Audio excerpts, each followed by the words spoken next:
Chapter 1. The Ferry to Nowhere. We each have to do our part. This was going to be the worst summer ever. Here I was waiting for a ferry, forced to spend my entire summer vacation living with my grandma in the middle of nowhere. Bomb! Loud horn blast from the ferry boat vibrated the long wooden dock. My stomach twisted at the sound. It's time to board, Jake, Mom said. I could tell her smile was fake. I hadn't seen a real smile on her face for weeks, but neither of us felt like smiling after the phone call about what happened to Dad. A big sign over the dock read Deweese Island Ferry. A lot of people were waiting for the double-decker, standing near their metal carts filled with groceries, suitcases, fishing poles, tackle boxes, even beach chairs. Two small dogs barked in excitement as they tried to pass me on leash. Do I have to go? I asked my mom in a last-ditch effort. I want to stay with you. Please, I'll be good, I promise. Mom's shoulders slumped. Jake, we've been over and over this. I don't know how long I'll be there, and I can't leave you alone in a rental all day. I was trying to be strong, but her words made me explode. It's not fair. You're dumping me on that island. What kind of summer vacation is this? I knew I'd crossed the line. Mom was a lieutenant colonel in the Air Force and flew those giant C-17 transport planes. She was all about duty and following orders. She stepped closer to me, lowering her voice.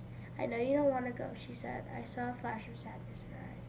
Then she straightened her shoulders and I heard the commander in her voice. We have to do what's best for your father. And now, put your personal wants aside. We don't know how bad he's been hurt or how long his recovery will be. This isn't a vacation, Jake. We each have to do our part for Dad. I lowered my head ashamed. Still, it was hard hearing that my dad was hurt, but not knowing how bad or what happened to him. It isn't good for you to sit around in a hospital all summer. And she said, reaching out to lift my chin so I looked into her eyes, your grandmother needs you. She worried about your dad, too. I know, but I paused to take a shaky breath in. I want to see him. I know you do. But remember, you're helping your dad by helping Honey. He'll feel better knowing you're with her. I scrunched my face and nodded in understanding. I met her eyes, and she flashed a soft smile. You're in charge now. Private?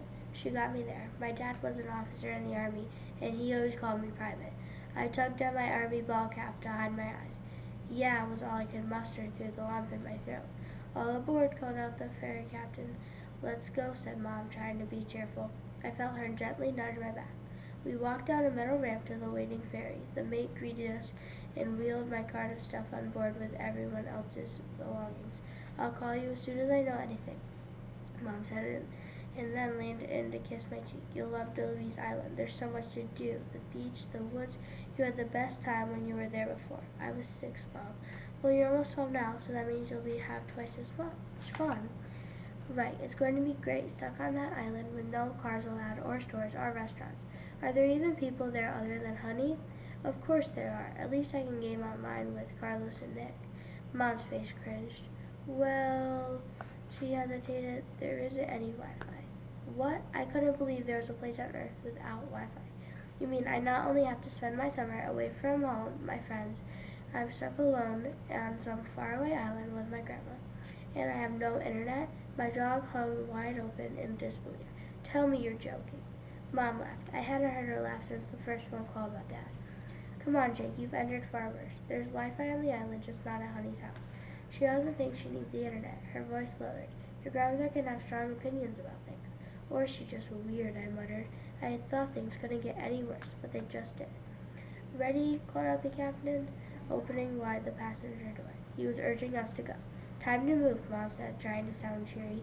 I puffed out my breath. Being a military family, we moved around a lot. I was always the new kid and making friends. I was used to saying goodbye to my parents, but it never got easier. Bye, I said, looking down. Mom gave me a quick final hug. I didn't want to return it. My arms hung limp at my sides. She stepped off the ferry back onto the deck. I looked over my shoulder to see her walking down, shoulders slumped. Mom, I called out. She stopped and turned as I ran toward her. She opened her arms and I ran into them and hugged her with all my might.